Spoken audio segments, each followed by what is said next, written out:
Sun bleached carpet. Sun has damaged the carpet, eaten through to the backing. This is the original carpet. Looks like a completely different piece. This is much more life, fullness, rich tones. This carpet is so thin and brittle. Just rubbing it with my fingers is causing the materials to come up. Thing I've noticed is that you mix chlorine from the pool with a sliding glass door and these type of blinds.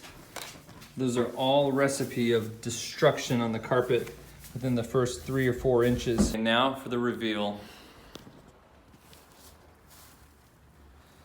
Yep. Very visible difference. These are the type of repairs that I recommend. Just get new carpet. In addition to the chlorine in the pool, when you have a single panel glass without UV protection, you're really gonna have all of that sun affect the carpet. And for blinds, you're gonna want something that will go all the way down, that will not allow any sunlight to hit in between the blinds and the sliding glass door, those 3 to 6 inches typically.